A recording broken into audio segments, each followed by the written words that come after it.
what I want you to think about in your goals and what you're trying to accomplish, of what all of you presented, they're all very well written, but I want you to challenge yourself to think about the goals that you've written, and I want you to ask yourself, are you committed or interested? And this goes back to some of the questions we talked about with, sleeping in, the routine, the matrix that we talked about, your goal setting. When you're committed, when you're interested in doing something, you only do it when it's convenient. So if you want somebody give me an example of just being interested in something and you only do it when it's convenient. And don't say homework in Dr. Burkemper's class, please, whatever you do. I would say for me, it would be playing golf. Okay, good. Guillermo, how about you? And then Mary, and I see you, and then Tim. So Guillermo, how about you? What are you interested in? You only do it when it's convenient. Well, I want to work, but I don't want to waste the time I'm back home, like that I can spend with my friends. So even that a really good job has to come to me and say, "Here I am for you," and if not, I'm not gonna look for it because I'm gonna waste, like, not use the time that I have to spend with my friends. Okay, good. Tim? I would say, oh, sorry. Oh, go ahead. Ladies first. I would just say working out for me. I don't really enjoy going to the gym, but I'll do it if I have nothing else to do. Good example. Thank you. Tim? Mine would be reading a book in its entirety. In its entirety. Speed read? Gotcha. Yeah, that's tough. Okay. So mine is, I used to be an avid runner. I mean, I would run, as Mary knows, all the time. Just, it didn't matter. It could be 10 degrees. It could be 110 degrees. I'm going to run. So I'm not necessarily disinterested in running. My approach is now I'm committed to my health and wellness. So I will find other things to do on a routine basis to exercise. My interest in running was only sidelined because my knees and my hips were beginning to bother me. And my commitment was when I turned 65, I wasn't going to be limping around, not able to walk because I ran. But I am still committed very much to my health and wellness. So think about this now. Okay, Julie, did you have a comment on that as well? I'm sorry, I see your hands up. I'm sorry, I just forgot to put it down. That's okay. Don't worry. I just looked over to my right and I saw your icon up. So when you're committed to something, you accept no excuses. So inverse of what I asked, maybe some other folks can jump in. So a couple of you have been very participative. I appreciate it. Those of you maybe who haven't participated, give me an example of what you're committed to and that no excuses. You're going to get it done no matter what.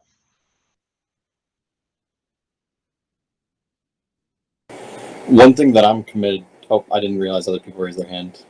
Go ahead, Justice. Well, one thing I'm committed to, well, partly because of my scholarship, but it's tennis. I mean, I love playing tennis, and I also kind of have to do it. But I mean, I'll do whatever it takes. Kevin, Right. Go ahead and jump in there too. All right, my bad. I forgot to raise my hand for it. One thing that I'm committed to would definitely be like getting stuff done, like schoolwork or anything I need to do for like the president of Tabletop. I'm committed to making sure that the club sees its way all the way till past I graduate, if that makes sense. Absolutely, it does. Thank you. Dr. Burke, have your hands up? I don't believe so. I think I see Right, Alicia. Alicia, you want to jump in? Okay, thank you. Yeah. For me, mine would be a combination of working out or being active.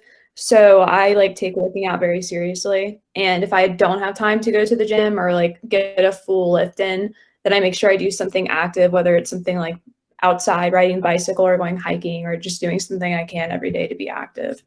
Great, thank you. Go ahead, Tim.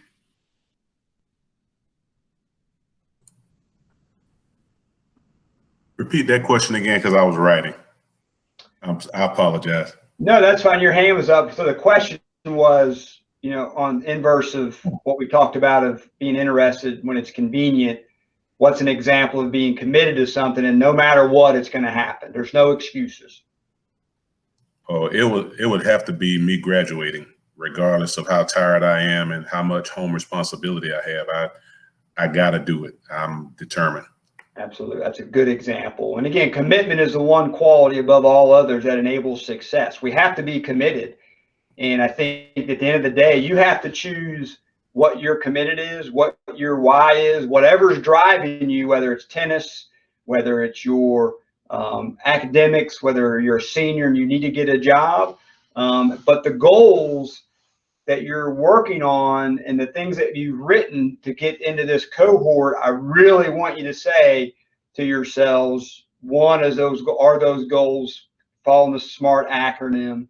When you establish those goals again with a different lens, you have to be committed to that.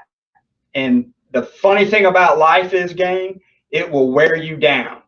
Life will wear you down and say, you know what, I'm going to sell that goal because I'm not going to keep investing because it's too hard. It is absolutely too hard. And that's the one life lesson that I want you all to realize is it is hard. Leadership is hard. Life is hard. And you all are facing a lot of that today. But at the end of the day, without commitment, there's no success. You have to define what you're going to be committed to. But once you get commitment, recognize there's going to be a lot of people, there's going to be a lot of things that are going to try to pull you down and say that that goal is not worth it. And it'll wear you out. There'll be days you think, man, is it worth it? But only you can say yes to that question. Next slide, in, Dr. Burkemper. So here's another item around time that I want you to think about. And Kevin, this is something that you brought up. How do I balance all these things that are going on and my commitment? But time doesn't wait on any of us. None of us. It doesn't wait at all. And one of the things I went into is it's easy to get undisciplined with the daily choices we make. And that question around, I think, Guillermo, you may have asked that. If I don't have class, so I got class on Tuesdays and Thursdays and Monday, Wednesdays, and Fridays, I got a light schedule. Well, on those 3 days I don't have class, doesn't matter. I'll stay up till 1 o'clock. I'll sleep into 11. Well, over time, that isn't reality, right? At the end of the day, most of you are at a point in your college. I think, Julie, is it a sophomore, but by credit, you're a junior. Is that right, Julie? Or is that correct? Yes, sir. Okay, so you have a little bit of runway, but not much. Some of you are at that point in your college career that you need to start thinking about what the real world is going to be like. And the real world isn't, well, I only have to go to work Monday, Wednesday, and Friday. Tuesdays and Thursdays, I don't. And here we go. So what you start doing today at this moment is disciplining yourself around those goals and objectives, because every day, like I said, that mind over mattress, you can, because that's the way we're programmed in our brain. So I'll give you a good example. So alarm clock went off at 4 o'clock this morning. I said, man, I'm kind of tired. My brain says, you know what, you could probably sleep in for 10 more minutes, Kooper. It's all right. You've been working hard. And I said, you know what? You're right. But I thought about, you know what? No, that's not going to happen. That's not going to happen. My brain isn't going to tell me what I can or can't do. I've got to be committed, get up and get started and do the things I need to do. But I could have very easily just said, you know what? I'm just going to stay in bed for 15 more minutes. Then when I wake up, I'm like, man, this is terrible. Your goals and aspirations and dreams take time. I've done the leadership roundtable with Dr. Burkemper, and one of the questions that I've been asked is, what's one of the lessons that you've learned? And one of the lessons is you have to be patient. Nothing's for free, and everything you want to achieve in life is going to be hard. If it comes to you easy, then call me up in a couple of years and tell me what you did differently. Life will challenge and test your commitment. Dr. Burkemper. Could you give us an example of a time in your life or career where you were really testing that patience because it took so much longer than you expected? Really, I think early on, Dr. Burkemper, I still remember it very vividly. I was a supervisor in Victoria, Texas. I was applying for different jobs because I was eager to get out of Texas. I wanted to move on.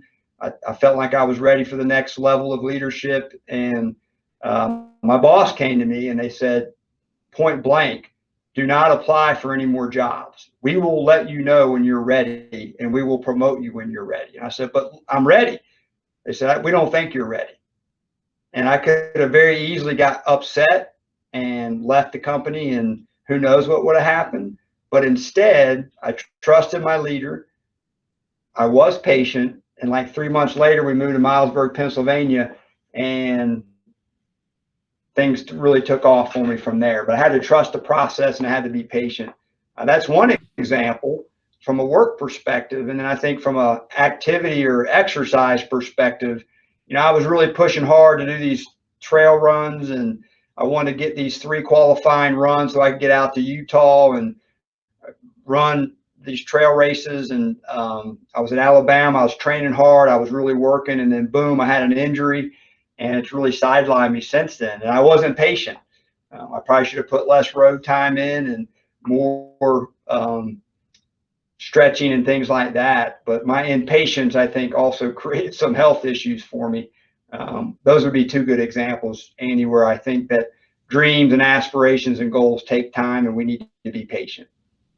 Those are awesome examples. And just quickly, the way you were describing your work situation, that reminded me in my early days of my career at the Federal Reserve, I was fortunate to have a really good boss who taught me that, especially early in your career, it's very easy to look sideways and try to compare your level of success, or if you got a promotion or not, compared to everybody else that started at the same time, or that even your peers that you graduate with in college. And that is the complete wrong way to go about thinking about your journey, your success. You just got to stay focused on getting better every day and not get so caught up with looking at what others are up to. Absolutely. I'm going to get here. I was looking for my phone. So that's a great example. So we live in a false, you're going to get me on my soapbox, so just bear with me. I want you all to hear this. This little device, mine's old. You can see it's like, I don't know if it's like an iPhone 4 or something, but nonetheless, when you get up in the morning, what's the first thing you do? You get your phone and say, hey, I wonder who's on Snapchat. I wonder who's on Instagram. You look at these pictures and say, really? Man, okay. And then all of a sudden you start comparing yourself to that person. And like Dr. Burkemper said, that's not you. It's you and you. That's it. It's you and you. And if you want to compare yourself to other people, and I think that's one thing too, is a valuable lesson that's going to really challenge your goals and test your commitment. If you're always comparing yourself to somebody else, you're in for a long road. It's between you and you. You're the one that makes the decision every day, whether you're going to be committed or interested. Not me, not Kelsey, not Justice. But if you're comparing yourself to others and that becomes a habit, you will not be as successful as you could be if you focused on you. Wake up every day and look in the mirror and say, I'm happy, I'm proud of who I am, and I'm going to do what I need to do to make sure that I'm taking care of myself, my family, my friends, whatever it might be. That is a good example, Dr. Burkemper. I'm glad you brought that up. But this is these devices, if you're not careful, gang, I think you all know, can really make or break you. Everything you do today is captured. Just remember that. If you're looking for a job and you've got these crazy posts out there, don't think for a minute your employers aren't looking at your social media account. If it's public, they'll look. They want to know who they're bringing in. Take that away. Write that down. Last thing on this slide, our brains are programmed to avoid discomfort. Would you all agree with that? When things start getting hard, what does our brain start telling us? To stop. Why? Why stop? Because it's not fun or easy anymore. That's right. Not fun, not easy. Well, life isn't easy, right? Hmm. When you got a hard test, you think, dang, I got to put in how many hours of studying? I'd rather be with my friends. Yeah. That's the undisciplined choice that you're making. But your brain, gang, I'm telling you, will play tricks on you. And when it gets hard, the easy thing to do is to stop. And if you're in Guillermo in soccer, or Justice in tennis, or Kevin in your tabletop, when you're leading and you really want to do a great job, it's hard because you want to stop. Your brain says, yeah, go ahead, stop. I can stop right now. And I don't have to worry about getting up at 4 in the morning. I don't have to worry about dealing with a fellow student who is giving me trouble because I'm trying to make this happen. And I was at Kooper. I'll give you 2 real examples. Many years ago, there was the Cobra Den, which was a big thing because in '91, Hartsville didn't have a lot to offer. So there were things that we did at the time was Coker College. I managed the Cobra Den. And the work study was you go down, you open it up, and you let people in. We hung out and did things like that. Well, I had a great friend of mine that is still a good friend of mine that was part of their work study. And like 3 times in a row, I got a phone call that says, such and such isn't here to open up the Cobra Den. Well, after the 3rd time, I got with my friend and said, look, I'm firing you. He goes, well, you can't fire me. That's my work study. I said, you know what? I am going to fire you because I don't want you working there and I got to be disrupted. So you can go find some other work study, but you're not pulling me down because you're inadequate and you want to make other priorities. This is a commitment and you're letting me down. First example. Second example, I was student government president and there were people that were trying to take me down as a student government president because I lived off campus. And they said I was an adequate leader living off campus. Well, I said, okay, we can go toe to toe if you want, but let's talk about it. Let's work through this. And but those are 2 real examples where it was uncomfortable. I could have said, nah, I don't need to be student government president because I live off campus. Or I could have let my friend keep being late. I could have opened it up. And what good does that do me? But my brain isn't programmed for discomfort. Actually, I like discomfort. Don't I, Mary Kooper? Yeah. Because we have to get comfortable being uncomfortable. That is life. That's a life lesson. The next slide, Dr. Burkemper.